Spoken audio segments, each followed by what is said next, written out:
पापा अकेले हैं, पापा के आगे पीछे कोई नहीं है, मतलब ना तो पापा को कोई मत देने वाला था उस टाइम पे, और पापा बिल्कुल अकेले थे उस टाइम। बहुत बुरा हाल होया था हमारा। किसी ने आकर नू नहीं पूछा कि तुम जियो हो के मरो हो। 3 दिन तक रोटी पानी चूल्हा भी नहीं जगा था हमारे घर में। डर के कारण हम इतने डर गए थे कहीं हमारे साथ भी कुछ ना कर दे।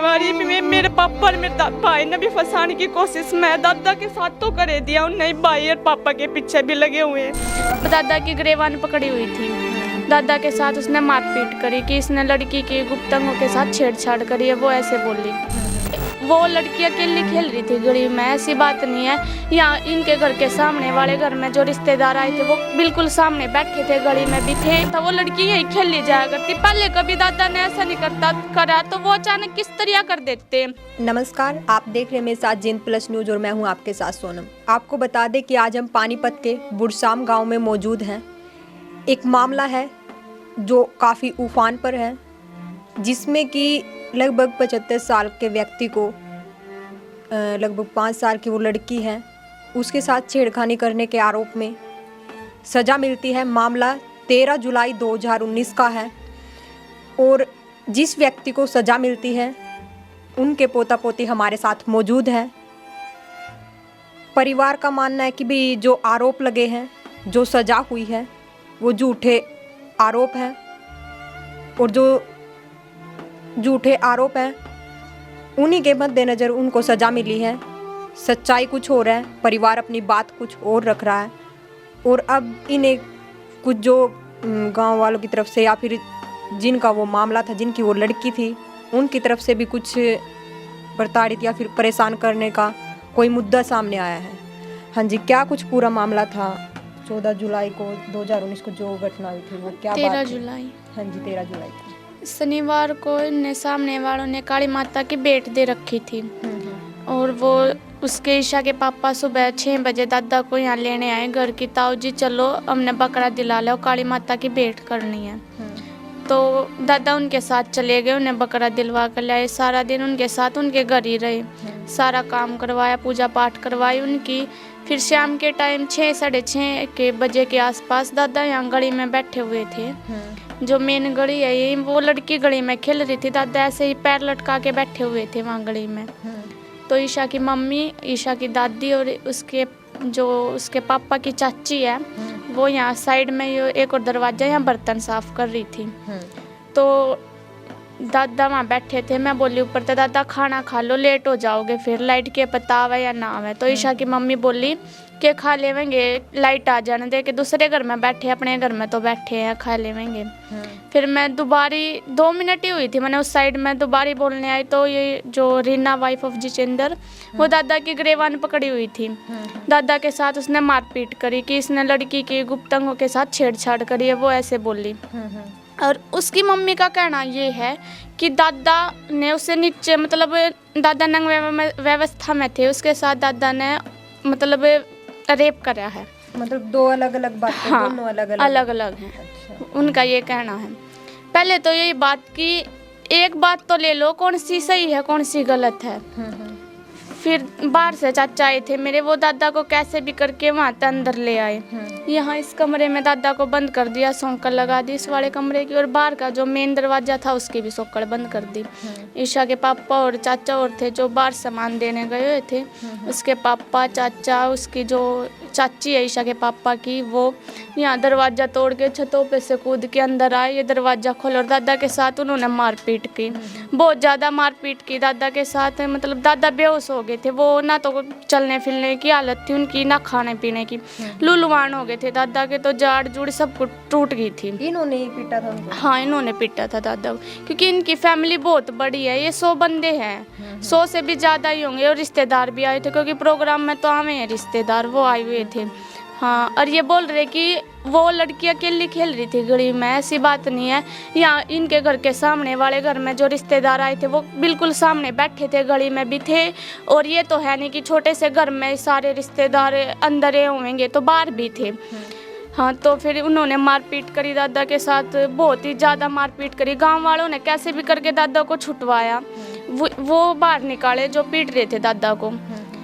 फिर पुलिस, उन्होंने खुद ही पुलिस को फ़ोन कर दिया कि कहीं हम फंस ना जावें, हमारे ऊपर आरोप ना लग जावे, इस वजह से उनने फ़ोन करा पुलिस के पास। फिर पापा आए, पापा को पता नहीं था क्योंकि मेरे पापा घर नहीं थे, पापा कंपनी में गए हुए थे। बड़ा भाई था वो भी घर पे नहीं था, भाई मेरा बड़ा भाई नाना के घर गया था।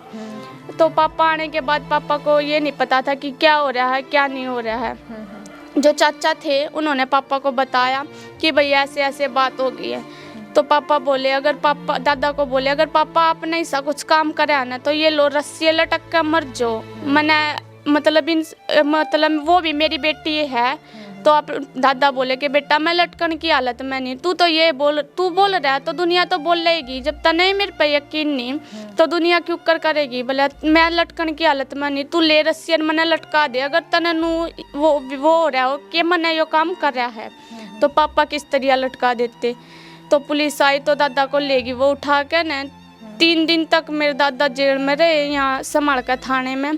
क्योंकि हमने 3 दिन थी तो रोटी पानी मतलब ऐसी हालत हो गई थी। एक दिन पूरी रात हमने मतलब जाग कर गुजारी, कहीं मेरे पापा कुछ कर ना ले में, क्योंकि पापा तो बचन की हालत में थे ही नहीं। चाचा थे जो बाहर थे, उन्होंने पापा को समझाया कि भाई तेरे आगे बच्चे भी है, इनका कौन साथ देगा, पापा अकेले हैं, पापा के आगे पीछे कोई नहीं है। मतलब ना तो पापा को कोई मत देने वाला था उस टाइम पे, और पापा बिल्कुल अकेले थे। उस टाइम बहुत बुरा हाल होया था हमारा, किसी ने आकर नू नहीं पूछा कि तुम जियो के मरो हो।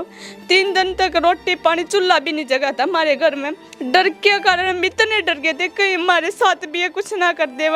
मेरे पापा और मेरे भाई ने भी फंसाने की कोशिश में दादा के साथ तो कर दिया, उन्हें भाई और पापा के पीछे भी लगे हुए हैं। मतलब अभी आपके भाई के और आपके पापा के पीछे भी लगे हुए हैं। हाँ, और बोल रहे हैं कि इनने भी मतलब हमने भी उनके साथ मार पिटाई करी है, क्योंकि हम घर पे हम दोनों बहन थे। छोटा भाई 3 साल पहले तो हम बहुत छोटे थे, मम्मी थी दादी थी और कोई नहीं था हमारे घर पे, बस हम ही थे। हम उनके साथ किस तरह मार पिटाई करते रहे कि जबकि इतने बंदे थे, 4 तो खुद के भाई थे वे, फिर उसकी 2 वाइफ भी थी उनकी और भी फैमिली वाले आ रहे थे। दादा के साथ बहुत मतलब बेसा हो गया था, दादा तो बेहोश थे, उन्हें तो पता ही नहीं कि क्या हो रहा है क्या नहीं हो रहा है। कि अचानक था घर जैसा काम था, आना जाना था, वो लड़की यहीं खेली जाया करती। पहले कभी दादा ने ऐसा नहीं करा तो वो अचानक किस तरह कर देते।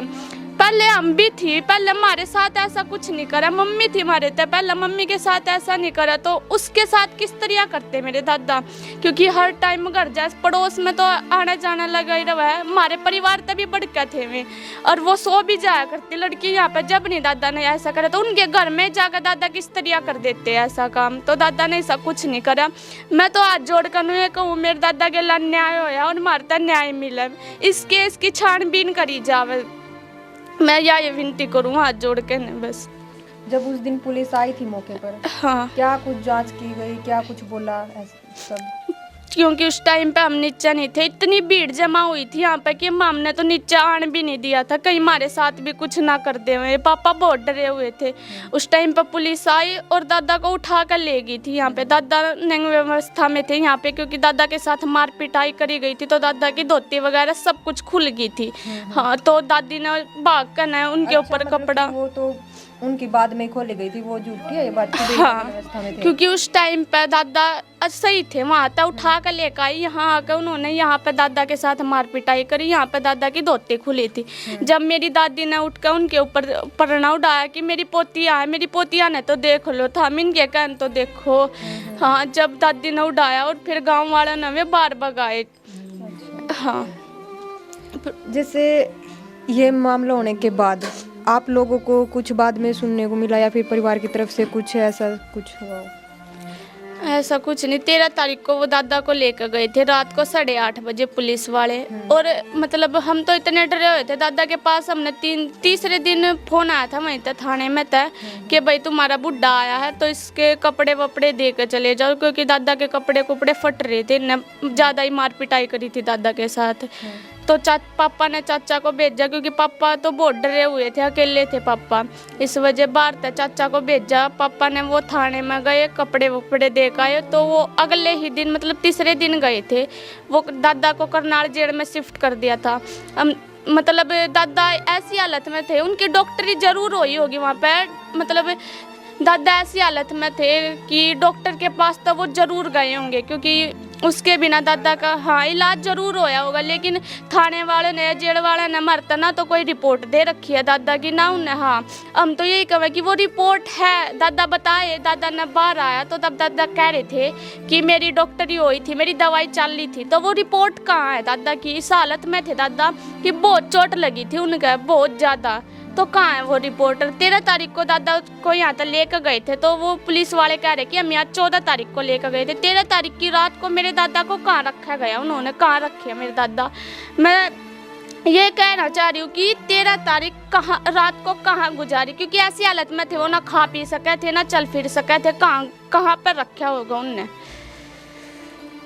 एक जैसे ये भी सुनने में आया कि भी जैसे आप बाहर जाते हो, स्कूल पढ़ने लिखने जाते हो, आपको भी कुछ ताने वगैरह ऐसा कुछ दिए जाते हैं? हाँ, जो ये इनकी चाची है, नवीन ईशा की पापा की चाची है, ये रीना वाइफ ऑफ जितेंद्र, ये मतलब ऐसी लेडीज है ड्रिंक बीड़ी सिगरेट सुल्फा हर चीज़ का सेवन करे, या हर ऐब है इसके अंदर, मतलब 24 घंटे बूफर बजाती। लेडीज ने आरोप लगाए थे? हाँ हाँ जी, क्योंकि जो उस लड़की का पापा है उसकी चाची है वो? हाँ उसी ने आरोप लगाया है, क्योंकि वो यहाँ सामने टंकी रखी है उसके साथ खड़ी हुई थी, दादा ऐसे गली में बैठे हुए थे, उसी औरत ने कुछ पुरानी रंजिश के कारण। क्या पुरानी रंजिश थी वो पता है आपको? हाँ एक आदमी था जो इसके घर आता जाता, क्योंकि ये 2 नंबरी औरत है, ये हम नहीं पूरा गांव बोल सकता कि ऐसी औरत है,